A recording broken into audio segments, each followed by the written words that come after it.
নমস্কার বন্ধুরা, লুবনার রাসোইতে আবারও সবাইকে স্বাগত জানাই। আজকে তৈরি করে দেখাচ্ছি ফুলকপি ভাপা রেসিপি, যেটা গরম ভাতের সাথে দুপুরে খেতে খুবই ভালো লাগে।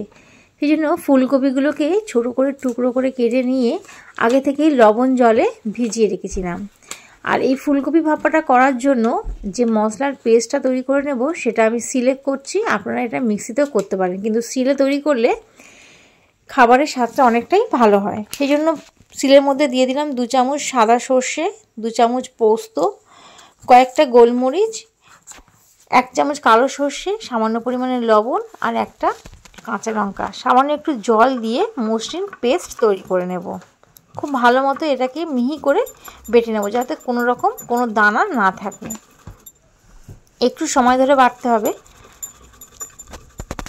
সমস্ত কিছু মোটামুটি বাটা হয়ে গেছে। এবার তার মধ্যে দিয়ে দিলাম ধনেপাতা। যেহেতু এখন শীতকাল, বাজারে প্রচুর পরিমাণে ফ্রেশ ধনেপাতা পাওয়া যাচ্ছে, আর শীতকালে ধনেপাতার স্বাদটাই অনেকটা ভালো হয়। সেই জন্য মোটামুটি সব রান্নাতেই দিলে খুবই ভালো হয়। আর ধনেপাতাটা কিছুটা বেটেও নিলাম। এদিকে ফ্রাই প্যানটা গরম করতে বসিয়ে দিয়েছিলাম। গরম হয়ে যাওয়ার পর দিয়ে দিলাম সর্ষের তেল। ফোড়ন হিসাবে দিয়ে দিলাম কালো জিরে। কয়েকবার নাড়াচাড়া করে নিয়েছি, আর তার মধ্যে দিয়ে দিয়েছি লবণ, যাতে ফোড়নটা ছিটিয়ে গায়ে না লাগে।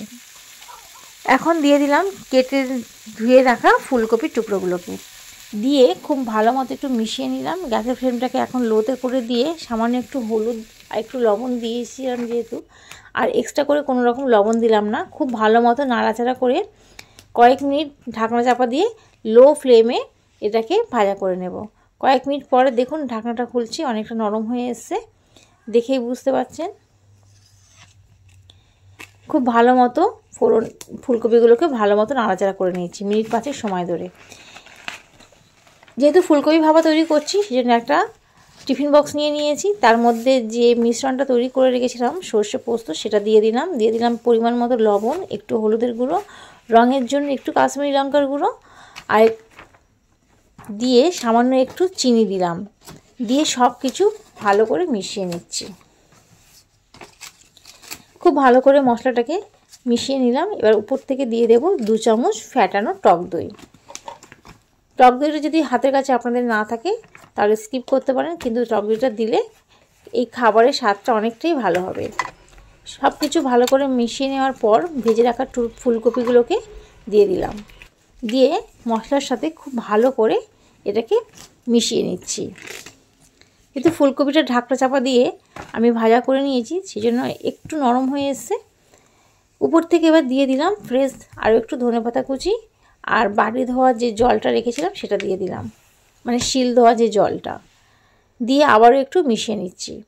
এবার দিয়ে দিলাম ঝালের জন্য, মানে একটু ফ্লেভারের জন্য 2টো কাঁচা লঙ্কা, আর উপর থেকে বেশ কিছুটা সর্ষের তেল, মানে 2 থেকে 3 চামচ মতো সর্ষের তেলটা দিয়ে দিলাম। ভাপাতে একটু কাঁচা সর্ষের তেলের ঝাঁঝটা লাগলে খুবই ভালো লাগে।